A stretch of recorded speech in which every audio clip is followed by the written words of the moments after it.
breaking news today. Please subscribe and then check notification box to get all breaking news alert.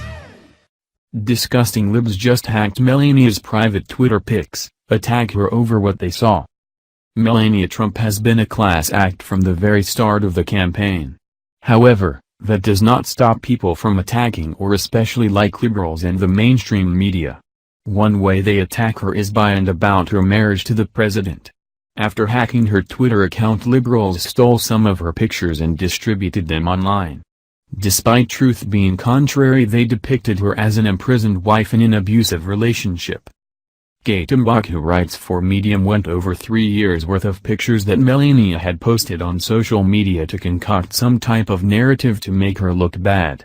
First, they called her quiet and an absentee first lady, while simultaneously noting that out of 470 pictures analyzed there was only one of her and husband and one of her and her son with the president, Barron. 74 photographs were from Trump Tower. 57 were from high-end expensive cars, while 67 are from private planes. Mbach claims that Melania is hiding her family because protecting her family to her means hiding the people that she loves. In a few pictures, she is either cut out of it or she is barely seen. Mbach claims that her so-called imprisoned marriage is one of her own creation, one that is self-imposed as compared to one imposed by her husband. Look at some of the pictures that Mbach was referencing. In her article, she wrote, "These photographs were taken by a woman who is shirking the responsibilities of First Lady in favor of suing the Daily Mail over the damage they've done to her brand by claiming she was once an escort, a woman who has the nerve to refuse to leave her home, even though that refusal comes with a $50 million annual government handout for her security costs. These photographs take on a darker edge. They appear to be the documentation of changing seasons by a doomed recluse. Let the world fall down around her, she's not going anywhere." She went on to say, "Why won't the First Lady show up for her job? Why?" I became obsessed with this question and eventually looked to Melania's Twitter history for answers. I noticed that in the 3-year period between June 3, 2012 and June 11, 2015 she tweeted 470 photos which she appeared to have taken herself. I examined these photographs as though they were a body of work. Everyone has an eye, whether or not we see ourselves as photographers. What we choose to photograph and how we frame subjects always reveals a little about how we perceive the world.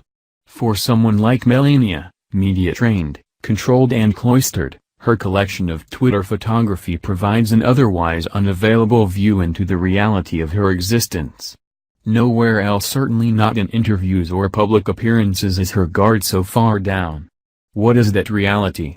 She is Rapunzel with no prince and no hair, locked in a tower of her own volition, and delighted with the predictability and repetition of her own captivity. Melania posted 5 photographs of Trump with their son. She took each photo from behind the two, sometimes literally from the back seat. Boys in front, girls in the back, the same arrangement we were also appalled to see on Inauguration Day, is her norm. She lives in the background. If Melania sees her family from behind, she sees the rest of the world from above. She posted 74 photographs of the view from her home in Trump Tower. She stays at home a lot, or what seems like a lot for someone with $1 billion and a private jet, anyway, enough to capture the same view, over and over again, at different times of day and weather, ad nauseum. There is a striking passivity to the Trump Tower view photographs. She never changed the composition of these landscapes, she placed no personal mark on them. The time of day changes, she takes a photo, that's it. There is a calmness, a kind of safety, to this approach. The earth moves around the sun but the photographer is stable, in the exact same position, day after day.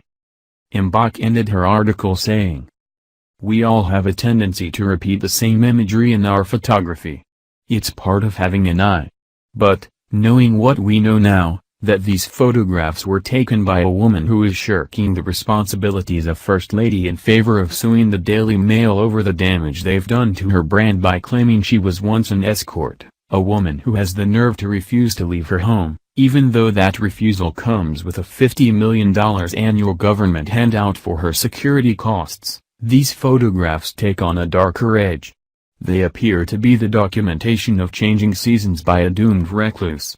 Let the world fall down around her, she's not going anywhere. Darker still is that she's in there today, looking down at the rest of us, from her home in Trump Tower, like a queen.